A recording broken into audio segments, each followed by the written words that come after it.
You are watching Xirtus. If you're truly anarchist, you'll be anti-state, anti-private property. You'll be anti a lot of things. But like we're so far removed from our internal monkey brain that it's hard to break outside of that ideology and actually, I think, look at things without that indoctrinated view. So, but like if you really want to change the world for the better, you do have to peel back those assumptions that we've had as a society for a very, very long time. And so now it just seems so difficult because everything's essentially globalized. Well, like how do we return to our primal nature now that everything's been globalized? Well, It's the possible, but I think the answer to that is it's a very dangerous game because think of it this way: there's 8 billion people, right? And out of like the whole key to that is embracing one's instincts, like our monkey brain, as you put it, like our primal instincts. It's really our deepest instincts, like our that's what we're repressing essentially with like modernism and all the trappings of modern society. We're really just it's making us soft because it's making us detached from our primal instincts because we need them less. Now, if you really want to become whole and to become more integrated, then you're going to have to go through and like peel back all the repressive layers, peel back all the bullshit narratives that you were fed, that you made for yourself, and really take a cold, hard look at your rawest, darkest impulses and fully act them out in whatever way. And it's a dangerous game because for some people that could mean, oh, you know what? I'm going to get a sports car and I'm going to drive really fast and I'm going to learn how to become a race car driver. Blah. For another person, it could be like, I'm just going to start killing homeless people in the street. And that's like probably going to happen on a massive scale. You know, when people are collectively going through like ontological shock left and right, and like they just can't lean on like modern societal values and standards as a bedrock of reality, and it just falls underneath them. You're going to go through that period of like, well, these are my instincts and these are my impulses that I have no choice but to like embrace and act out in some way. well, And the issue. hopefully you don't blow your brains out at the end of it, and hopefully you come out of it knowing yourself and knowing who you are and like being more in line with your essence. But for some people it's not going to be the case. For some people it's just going to be insanity. You know, it's going to be really just like suicide almost.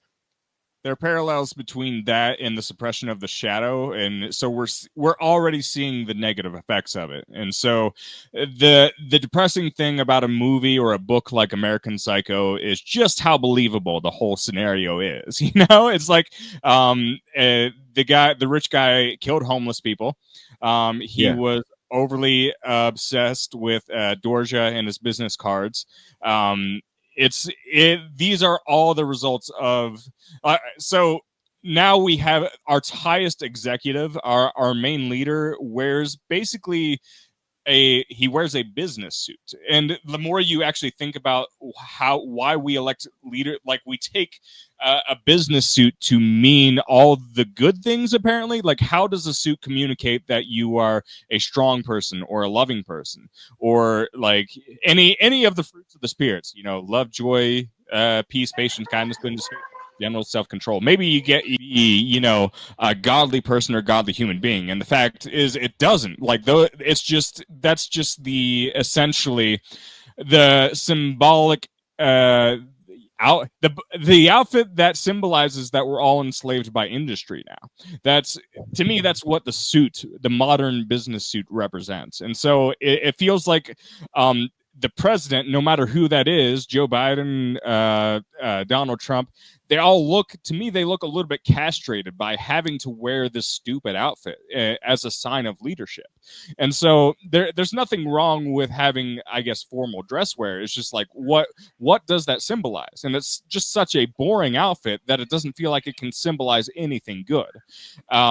So that's just a really big metaphor to be like, well, there's the supposed consequences, but I think we're already dealing with the consequences with mass psychopathy. And like, we all just have like a very, not a very small, like an increasingly large percentage of psychopathy that we're just dealing with. I we, think we it's misdirected creativity. Yeah, I was just about to say that. Absolutely right. Because creativity is perfectly natural, but if it manifests in everyone wearing the same dull shit, then yeah, it's bad. A suit can also be a sign of selflessness.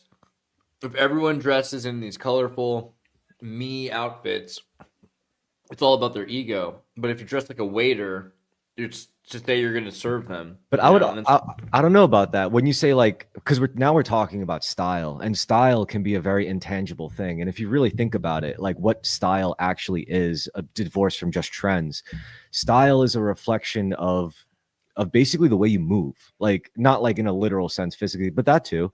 But it's like, I forgot where I saw this, but like it was a specific stylist. They said if you look at like a 4 quadrant axes, everyone has like a specific shape of their movement. Like some people, like their energy and their vibes is like a squiggly loopy line.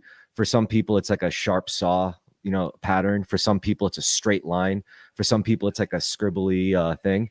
So it's basically like the straight line person would be like a no frills sharp, that's how they move. So that's how you want to be aligned with your style, and then you'd wear something like a sharp suit. Now, if you have like a bubbly, loopy personality, and then you try to put them in and misalign them in like the wrong thing that appeals to the wrong shape, then well, you got a mismatched sense of style. And yeah, it really is like a part of it. It's part of knowing yourself to such a degree where something like finding your style is very natural. You could be honest with like how you move through life, it might not even be something you want to like tell people or define who you are. Like if you say your style is cool, mysterious, and dangerous, well, you could apply that to anything from the way you dress to the kind of music you make to the kind of paintings you choose to draw and shit like that. Also, the tie was a Croatian invention. So thanks, Croatia. We came up with that. Don't need to look like King George IV. That's just my opinion. The reason why the cravat is cooler than a tie, though, I think what you got to do is bring back the cravat, because Croatians, it's more like a bib. You know what I mean? It's sort of this thing that you wear to keep the wind out, and you can wipe your mouth on it when you're eating. It's great. It doesn't have to be all boring. Yeah, and then they were like, if I make it long, it could hide the buttons on my shirt. Yeah, I think a big part of it's like, so again, with the word Slav meaning slave, right? So wearing a suit is sort of saying you're not just a servant, you're a Slav. You're a slave that knows how to speak to the other servants for the master. The captain will have you communicate what needs to be done to the Moors and the Celts and you're a Slav. You're in charge of the other Britons, and it's like a higher kind of slave is maybe what you're saying by wearing a waiter's outfit. How can I serve you? Right? I think that's a huge part of why you wear the suit. And that's kind of cool because you're saying, I'm not just all about me, where clearly they are. That's why they're trying to say they're not all about themselves. They're wearing a suit that hides that they're self-obsessed. They're like, oh, look at me. Really, I'm here to serve you. I'm really just a suit. No, you're a psycho, self-absorbed narcissist, most of the time. Well, it could also work the other way too, right? Like, you could be, maybe you could be like a shamanic healer, but you just choose to wear like business casual outfits because, it lets you I love blend my in. suit. I got an X suit and it's like flexible and stuff like that. Like Yeah. I got it for a funeral and like I wear it like now, like outside because it's cold, Yeah, Yeah. for sure. Sorry, Yeah. sorry, Kurt.